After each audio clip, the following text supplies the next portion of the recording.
guys, and welcome back to Freeze Drying Mama. Today we're talking about how to utilize your freeze dryer to make your trips cheaper. You can hear my kids in the background. I have 6 kids and we're not little. So we have anywhere from 7 years old up to 16, and I have mostly boys. These guys are eaters. So when we're at home, our grocery bill is pretty high, and that's with hunting, gardening, and other ways of getting food in. And it's still pretty expensive to feed the kids. Sometimes I feel like I need to sell a kidney just so I can afford to feed them. And that's just for the year.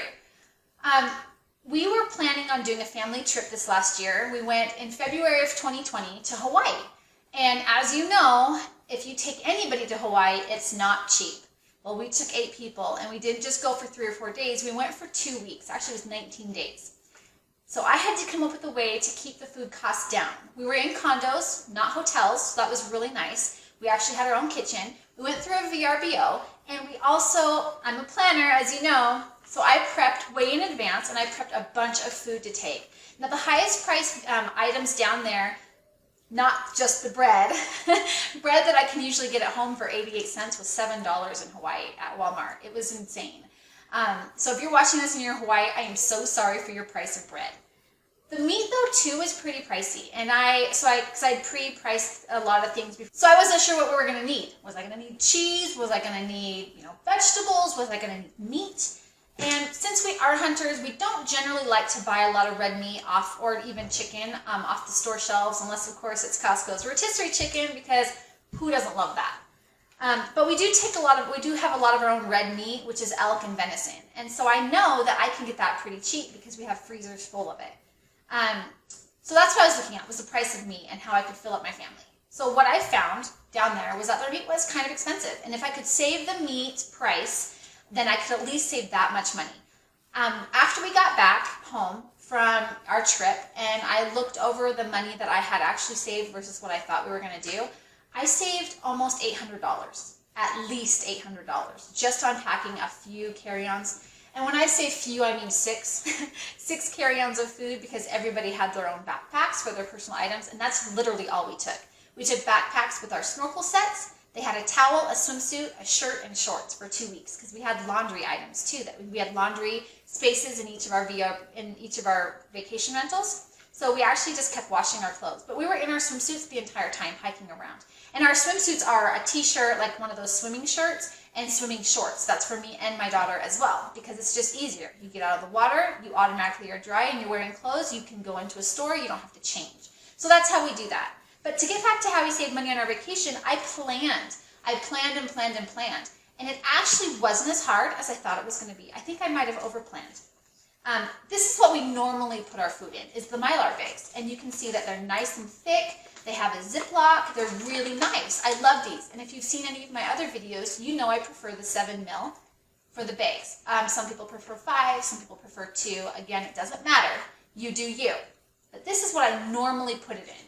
And I'm also kind of anal. So I'm like, can I take food on the airplane and check it? Can I get it past security? Can I do this? What's allowed? They allow food on the airplane as long as there's no water or liquid. So I was like, okay, how can I take chili meat, which we have a lot of tacos down there, how can I take chili meat without it being against the rules, right? And I need it to stay good for at least 2 weeks. Freeze drying, right? But not in these bags. Okay, do you watch How to Catch a Smuggler? I do. My husband makes me watch it. It freaks me out. I think it's on Discovery, but I'm not sure.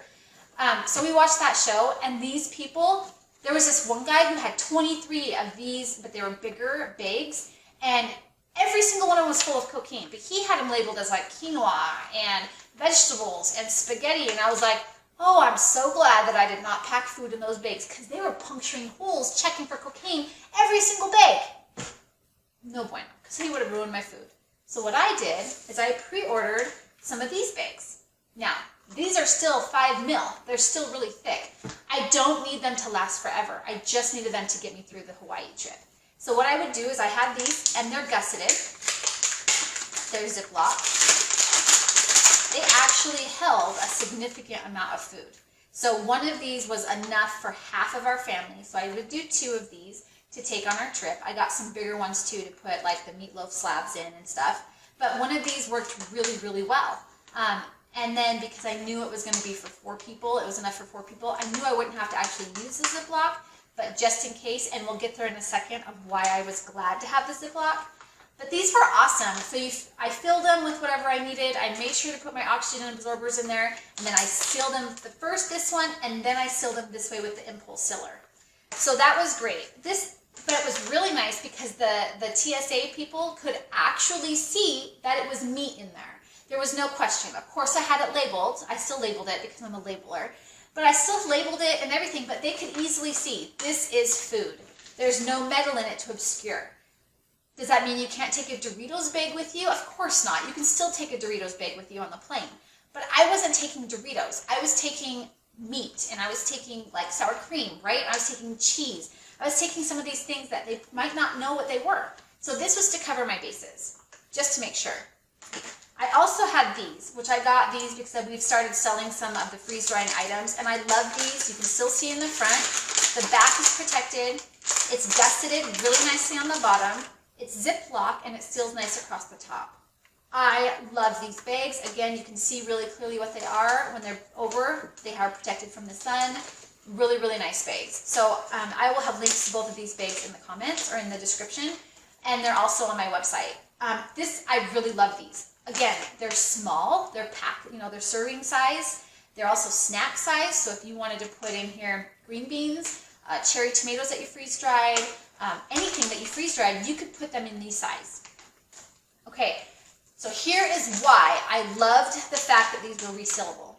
On our way home, we had a layover in Oahu from Kauai, and it was like 11 o'clock at night, and we were hungry. We were getting ready to get on the plane. We were hungry, and nothing was open except this one sandwich shop. Now, if you've ever been in an airport, you know that the food there is not cheap, especially at like a convenience store like that. The sandwiches were $18. $18, and it was about, I bet I would have to buy 5 to feed my just one son. And so I was like, guys, this isn't going to work. I can't afford that. So what I did is I pulled out, and these have been through the ringer. They're kind of crushed looking, and you'll actually see what I use these for in how to make baby food video. But these were full. It was one of these bags, and it was full of rotisserie chicken. And so I had these, and I had some of the cheese ones, and I literally handed out some of these bags to everybody. They pulled the big chunks out of rotisserie chicken right there in the airport, drank some water, and they were like, Mom, it tastes just like the rotisserie chicken. Because it is, right? But that was the first time we'd ever eaten it like that. And it worked really, really well. Everybody got full, everybody was laughing, it was kind of a fun experience. People were looking at us like we were weird, but it was great because then I could seal it up again. And you see how I have the freeze drying, I have the oxygen absorbers in there, and it's labeled, and it has the date and what it is on there. I think it's a great way to save money. So if you're not necessarily going on a trip to Hawaii, but you're sending your husband hunting, or you're going hunting yourself, what a great way to package food. That way, though, you could still put it in the Mylar if you're not going on a plane. And the Mylar, as you know, is always great. Another thing that I use to save money on trips is the gallon-size bags. These suckers are amazing. I put entire meals in here. So in this one, for one person, I could fit a pork chop, freeze-dried, with mashed potatoes and gravy, maybe a side of stuffing, and some green beans. I would freeze-dry all of that at the same time, put it all in here, serving size, seal it up, and mark it pork chop dinner. Then all I would have to do is add some hot steaming water to it, let it sit for a little bit, and then drain off a little bit of the excess because it would soak it up, and then put that onto your plate. And you know that that's one full meal. Again, that would fit in your 72-hour kit as well. There's a lot of things that you can do with freeze drying. At first, before I bought it, I was kind of like, I don't want to do this. It's going to be so expensive. I can't justify it. But the money that I've saved in this last year and a half of owning it has been insane. I don't get rid of leftovers anymore. Not that I have a lot of leftovers with pigs for kids, but I still have leftovers sometimes. And I love it. I love being able to just say, okay, I'm going to put it in the freeze dryer, and I have a whole leftover load. And that goes in my ready-to-eat bins. Because they're done. They're cooked. They just need to be eaten. And that's great. I mean, I love that. There's so much that I can do, and food just doesn't go to waste anymore. And that to me is huge. I don't like losing money that way because food is so expensive. And now I have stuff put aside for my family, and it's great. And I'm not using freeze dry. I'm not using the freezer space, and I'm not using shelf space because I put them in the bins and put them in my crawl space or out in the shop, and that's great because they're tucked away and they don't need any special care. If you have any questions, don't forget to let me know down in the comments. Hit subscribe so you can find out more from Freeze Drying Mama. And check out our site, freezedryingmama.com, for more awesome tips and tricks on how to freeze dry. Thanks, you guys. Have fun on your next trip.